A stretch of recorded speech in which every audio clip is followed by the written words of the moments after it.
munaasabadan oo furitaan u ahayd sanad dugsiyeedka 2015-2016 ee iskuulka Anwar Muslim United School waxaa ka soo qayb galay macallimiinta, ardayda iyo mas'uuliyiinta iskuulkan. Xaawo Xasan Maxamed oo ka mid ah mas'uuliyiinta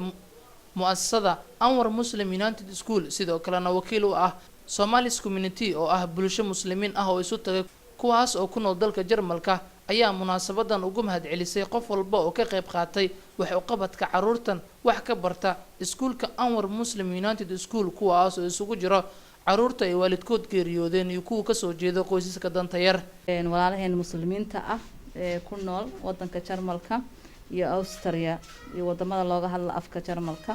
way idin salaamayaan taas oo isoo wakiisheen ay yiraahdeen ciyaalkeena aan ka warqabno bil walba waan salaameynaa salaanta islaamka ugu qaalisan assalaamu calaykum waraxmatullaahi wabarakaatu idinka salaamayaan naga gudooma taas waa midda koowaad. midda labaad ee fartiinta ay soo farteen waxay tahay walaalaheen muslimiinta ah waa dad muslimiin ah oo islaamnimo idinku kaalmeeya annagana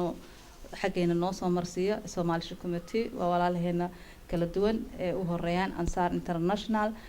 iyo qolooyin kale oo fara badan oo halkaan aan ku soo koobi karin. waa walaalihiina muslimiinta ah waxay u badan yihiin walaalo muslimiin ah dadka muslimiinta soo noqday ama dadka muslimka ku dhashay ee ka kala yimid adduunka meeshay doonaan ha ka yimaadeen ee ku nool wadanka Jarmalka iyo wadamada afka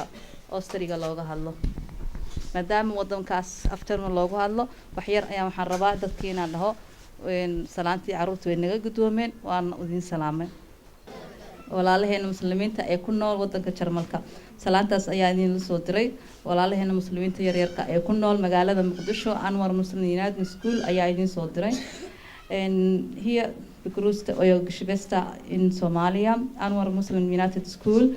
Sie sagen euch ganz herzlich Begrüßung, die beste Begrüßung. Assalamu alaikum wa rahmatullahi wa barakatuh. Das sind eure Kinder, das ist euer Früchte, was ihr von Allah, wegen Allah geschenkt habt. qaybaha dambe ee munaasabadan waxaa abaalmarino dhar iyo qalab waxbarasho ka kooban la gudoonsiiyay qaar ka mid ah ardayda kaalmaha koowaad ka galay imtixaanaadkii la qaaday sanad dugsiyeedkii dhamaaday. jatabaytum min qasabi fil jannati khalim min nasabi ula zawjati muhammadina bal khayru nisa'il muttalibi من إلا غارت عائشة ما الغيرة إلا عن غلبي ذكراها ذلت نافلة في باسم رسول غير نبي في باسم رسول غير نبي وأذل الشرك والمشركين وذنب الأعداء يا أعداء الدين يا رب العالمين اللهم ينصرونك في كل مسلمين اللهم ينصرونك في كل مسلمين اللهم نصرا مؤزرا اللهم نصرا مؤزرا